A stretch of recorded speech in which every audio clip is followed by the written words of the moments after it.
Terry Gigi here. I am here to talk today about a book that I've read and I really enjoyed it and I wanted to share it with you. I have shared with you the other two books this author's written. Her name is Jennifer L. Scott.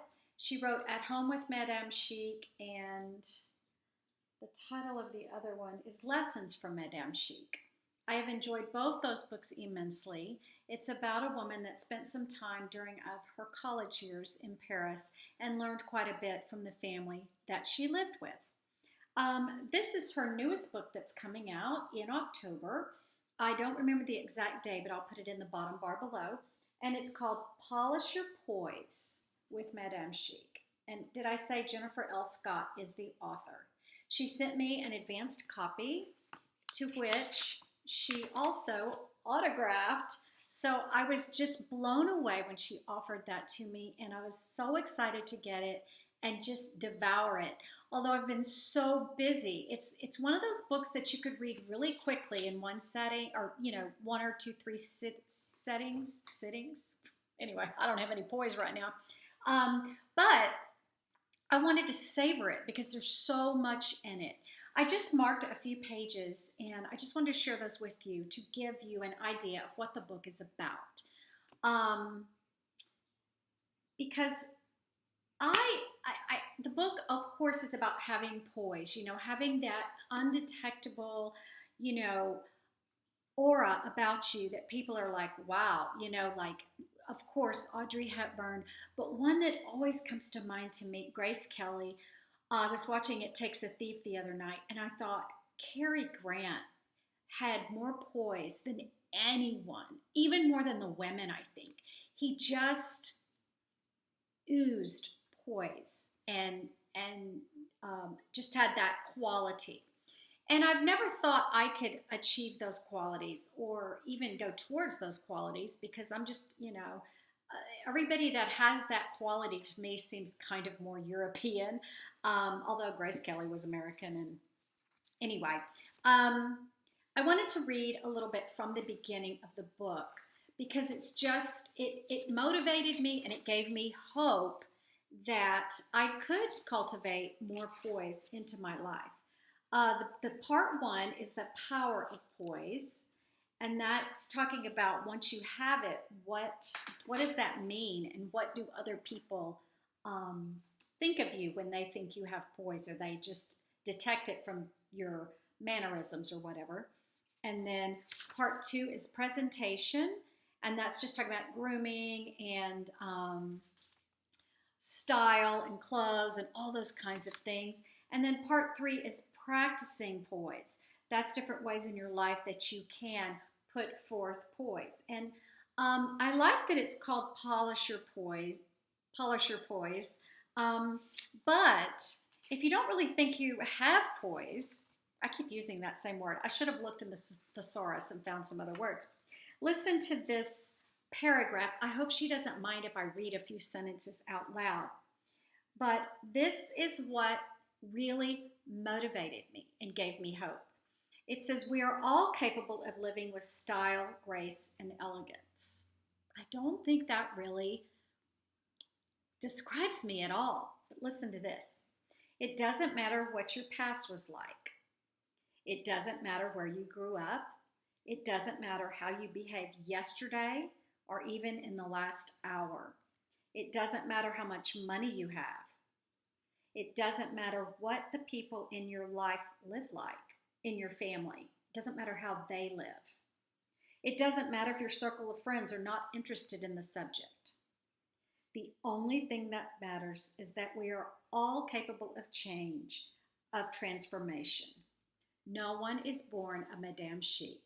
Dignity, grace, style, and elegance are all learned behavior. Anyone can cultivate these attributes. It doesn't matter who you are or how helpless your situation may seem, you can elevate your life with poise. Now, who doesn't want to elevate their life? I feel like when we moved into this home and I decorated the living area in the style I did, it just has grace to me. It has poise. When I'm in that room, it sounds so crazy, but it just makes me feel like I need to sit up straighter or something. It's not a slouchy room, but it's not fancy either. It's just, I think, elegant, I guess, without money, without, fancy things in it. It just gives that aura for me and for Scott. So I really like that about it.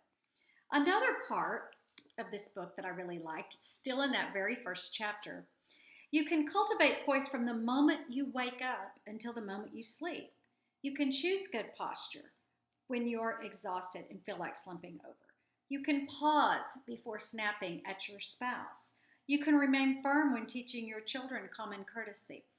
To me, this part spoke to me, and she goes on about this, but when she says you can pause before snapping at your spouse, another time she talks about poise under fire, or poise when you're in a very difficult situation. Do you lose it? Do you run away screaming? Do you cry?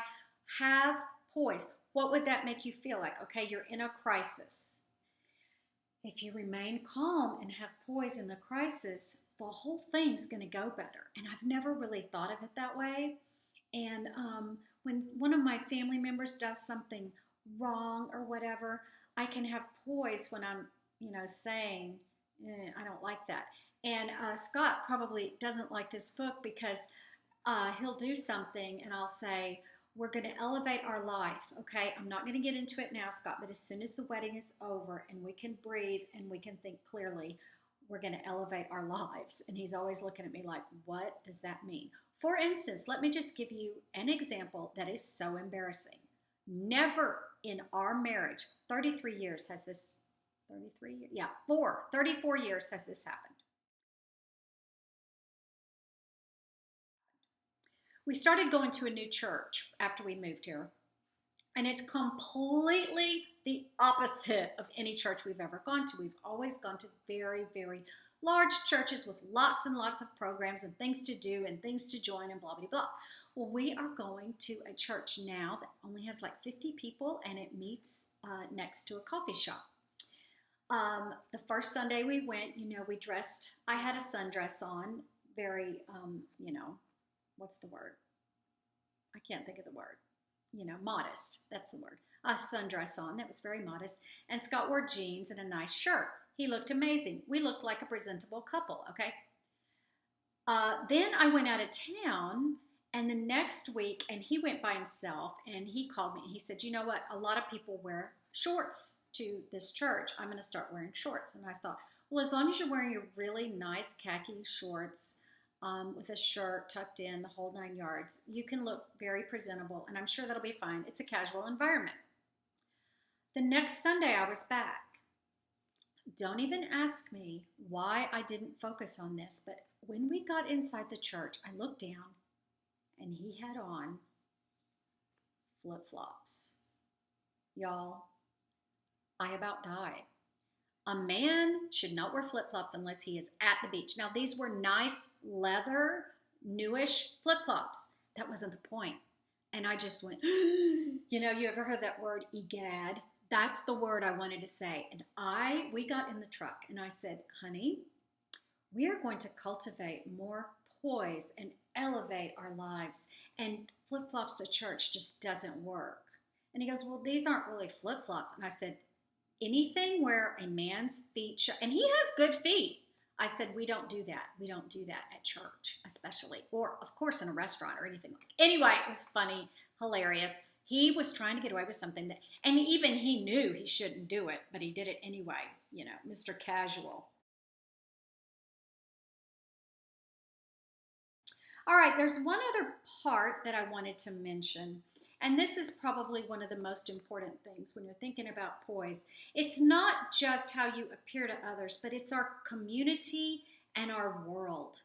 I don't know what's happening in Europe and other countries that in America, things are declining. People are declining. The way they speak, the way they act, the way they conduct themselves. It's a downward spiral, and it seems to be going downward faster than ever. In my day, you never would dream of not saying yes, ma'am, no, ma'am, yes, sir, no, sir. I mean, maybe that's just the South, but that's how it was. And no one ever would curse in public. Never. I came out of Best Buy the other day, and there's a man outside on his cell phone at the entrance. Now, he did have the forethought to go outside to have his conversation instead of having it in the store. And he was just cursing a blue streak. And I just thought, oh, I mean, I don't know, it just takes you back. And to some of these girls on YouTube that curse, I want to say so bad to them. Not cursing will never come against you. There's no one that's going to say, well, if she's not going to curse, I'm not going to watch her videos. But cursing will affect you. There will be people that don't want to watch you. There will be people that are offended. So isn't it better to practice something that has no offense, which is no cursing? That's just a part of our society that was teachers even now, because of their students. I mean, it's frightening. It's frightening. Listen to this paragraph. And if we've gotten used to it, she's talking about lower standards of behavior and entertainment and everything. It says, and if we've gotten used to it, just think about our children who know nothing else. The vulgarity in this is the new normal. So while many people might think that this book is a little sweet etiquette book, I urge you to take its contents seriously, because the principles discussed in this book just might save our society from slipping into the oblivion of crassness. I don't know if we still have time to do that, but I want to try. If it's just me, I want to try. I want to go back to civilized conversations and civilized behavior in public. I mean, I was at the beach the other day too, last example of why we all need to polish our poise or cultivate poise. It's a learned behavior. I think some people are naturally, born that way, but if they're born with that quiet, discerning spirit, the way they're raised can kind of crush it. But we can all learn to be that way. We can cultivate it in our lives. I was at the beach and a little boy and his dad walked up and put their little camp,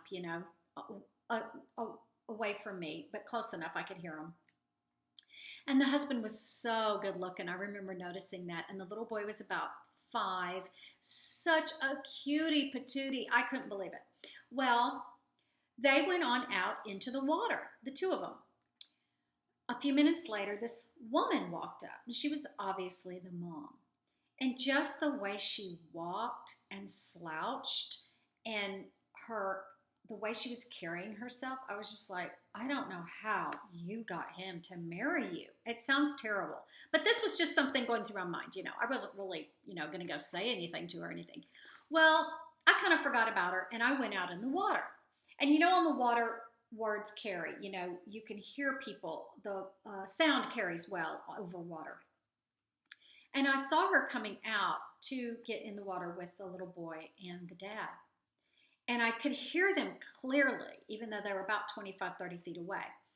She said, we need to come to the ocean more often. And he goes, I know, this is so amazing. I can't believe we live this close and we don't come more often. And they're having this beautiful conversation. And then she starts just cursing in their conversation. Right after she said that, every third, fifth, eighth word, to the point I had to get out of the water. But all I could think about was I can leave the situation and get away from it because it was so distasteful. But what about her little boy? And the husband never spoke a curse word. And it was so startling to me. It was so shocking. And I know I shouldn't be shocked by that anymore, but I still am. Just another example of if I had met her later, like if we had started chatting and she was the nicest person in the world, I would have been so turned off by her behavior that I probably wouldn't have even wanted to get to know her. So maybe that's just me, but consider all these things in your life. Now, I'm sure most people our age don't need all this, but let's be good examples for others. Be sure and get this book because there's so much food for thought. There's so many, I marked these pages. There's so many things in here that I plan. I'm taking it with me on my trip for my daughter's wedding, and I'm going to reread it. I just enjoyed it so much, and I'm so glad that there's Jennifer in the world, Jennifer L. Scott in the world, to remind us of these things. Because, Emily Post, I don't even know if she's still alive, but the etiquette has just gone. And I just urge you to grab this book. You will enjoy it. It's a light read, it's really fun, and it's just full of great information. So I give it, 2 thumbs up or 5 stars or whatever you want. It comes out in October, and I hope you pre order it. Thanks. Bye bye.